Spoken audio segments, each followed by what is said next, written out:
We here at Prophecy Watchers, we love to talk about some of the fun things and some of the strange things, and UFOs are one of them. And there was a report that came out just this past couple weeks about a whistleblower. His name's David Grush, and let's talk about that. What's this guy saying? Well, what he's saying is, I think, as he makes a statement which, once spoken, cannot be retrieved. It's one of those things now that, like your dad said, now be careful what you say. Because once you say it, it's said. And the statement we're talking about here is there is someone who is a former intelligence official in the U.S. government who is saying that we, as a nation, possess retrieved, intact, and partially intact craft of non-human origin. And that's end quote. Now, that's a mouthful. That is a mouthful. I think what people need to understand is, again, our goal is to address things from a scriptural perspective. We've talked about UFO, UAP. I want to talk a little bit about that as well. But, back in 2021, or back in 2020, they had the UAP task force, and then that got transitioned over to the All Domain Anomaly Resolution Office, or ARROW, in July of 2022. So not even a year ago. So there's no doubt the government, Congress by congressional order, has established these offices in order to research and to evaluate and to increase the conversations between intergovernmental agencies, the communications. But this guy, this David, he is part of the inside group now of these organizations. He was part of the task force as well. So here you have now people that this guy's a career veteran. He's a career military guy. And he gets assigned to be a part of these task force to research. And now he comes out to say, hey, this information is not getting to the Congress, which it was supposed to be. And so he comes out as a whistleblower here just a few weeks ago in saying what you just said, non-human craft. Non-human craft. Now, if they're not human, who are they?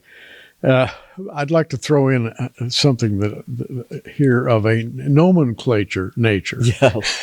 We've talked about UFOs for years. And then we started talking about UAPs, unidentified aerial phenomena.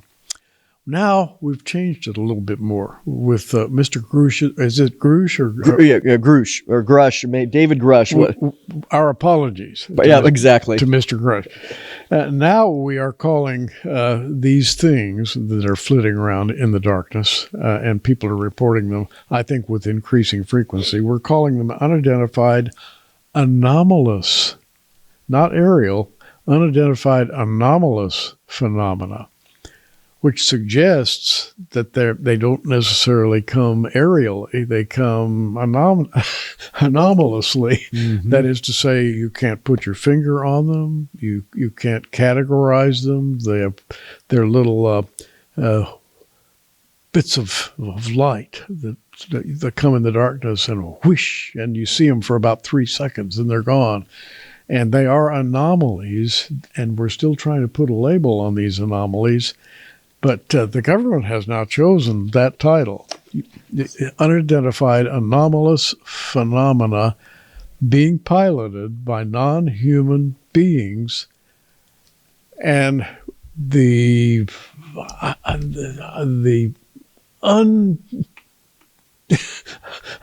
unbeatable idea that comes out of all this is that we have talked with some of the people that are flying these machines. This is absolutely... Officially, the government in the past, you wrote about this in Project Jehovah, great article. The government has actually talked with these other beings officially. This is what I think is fascinating about this guy's comment. He's on the inside. He's whistleblowing.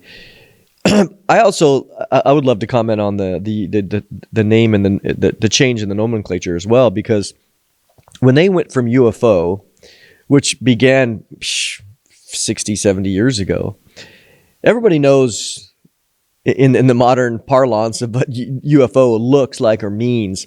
It's a disc, whatever, it's something physical, Roswell crash, blah, blah, blah. But I think even there, as soon as they changed it to phenomenon, the very word phenomenon is the idea of a perception. It's not real. Oh, look at that phenomenon. It's something that you are perceiving through your physical senses.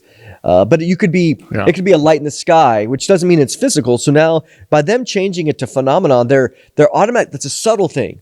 And then, as you said, then to add in anomalous is another subtle removal from hardware. I mean, something. So now you had not only with phenomenon language, but then you have anomalous phenomenon, and you're like, okay, really, there's nothing here, guys.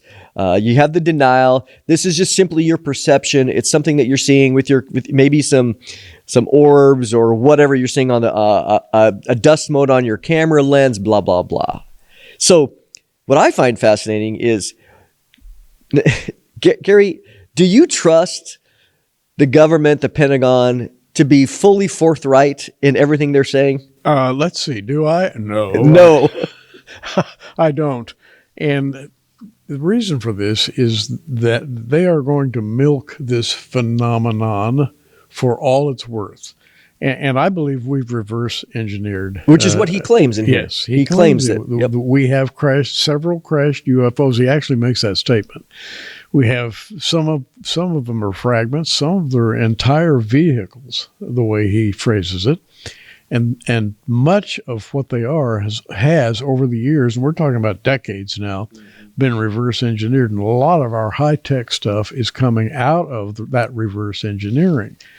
Now, that's not an anomalous phenomenon to me. That's hardware. That's hard. Yeah, that's fact. I mean, this goes back to, and I'm sure you know about all this and talked about it, goes back to the 90s with Bob Lazar, Yes. Working at down in Nevada and working on doing the reverse engineering as a physicist. So here's a guy that's 36 years old. He's a decorated veteran. He has, impeccable integrity according to the witnesses that know him. So for him to come out is very, very dangerous, very risky for him. But he's like, no, Congress needs to know what is going on here. Now,